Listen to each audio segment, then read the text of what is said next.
ڕاستیە ئەوەی کە لە ئێستا گوزەرێت تایبەت بە دامەزراوە ڕسمیەکان و بەدەسەڵات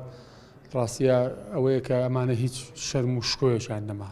هین داگیرکاری هاتووە، تورکیا هاتووە، ئێران تۆڵبارانەکان بە تایبەتی تورکیا لە ئێستادا، بەڵام ئەمانە ینی لە سنووری بەیاننامە نەچوونەتە دەرەوە و ئەگەر کەمێک شکۆ کەمێک با بڵین لە پرسیار هەستیان بە لە پرسیارەتی کردایە دەبوو ئێستا لە ڕاستیە گەورەترین احتیجاج هەبوایە چ لە سەراسی دامەزراوە ڕسمیەکان چ لە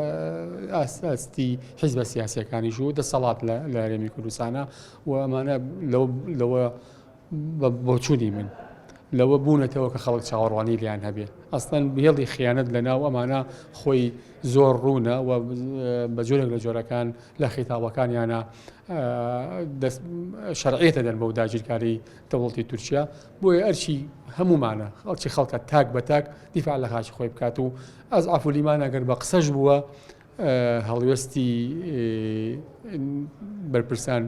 شەرمەزارکەی و ئەمانە ناتوانن دیفاع لە خاچی کوردستان بکەن و پێویستە هەمومان ئەگەر بە قسەش بووە ئیدانی ئەم داگیرکاریەکەن کەەوە بڕای من لە ڕاستیە ئینسان نازانێت چی بڵێت لە وەزعێکی ئاوا کە ئەم داگیرکاریە قورسە هەیە لەسەر هەرێمی کوردستان و ئاواژ بە بێدەنگی بەسەر ئەم حیزبانە و بەسەر دەسەڵاتی سیاسی هەرێمی کوردستان تێپەڕێ دڵنیایی دەسەڵات ڕێگری لە خەڵکەکە چکە دەسەڵات خۆی بە جۆرێک لە جۆرەکان شەرعێتە بە داگیرکاری بێگومان هیچ دەسەڵاتێک ناتوانێت لە بەرامبەر هێزی گەلاخۆی ڕاگرێ بە بڕای من ئەمڕۆیە سبێ ئەم دەسەڵاتە ئەبێت لە گۆڕ بنرێت لەوەی کە نەیتوانیوە هەم خاکەکەی پارێز ئەم خەڵکەی پارێزێت خۆی لە ڕاستی ئەرچی دەسەڵاتە ئەبێ ینی دەسەڵات چی ئەگەر نەتوانێت سنوورەکان پارێزێ ئەمنەتی خەڵک پارێزێ دانیشتوان پارێزێت بۆیە بە بڕای من بەرپرسیارەتی دەسەڵاتە ئەبێ ئەمە بکە بەڵام خەڵک ئەبێت ئینتیقام لە دەسەڵاتە بکاتەوە بە لایەنی کەم لە هەڵبژاردنەکانی ئایندا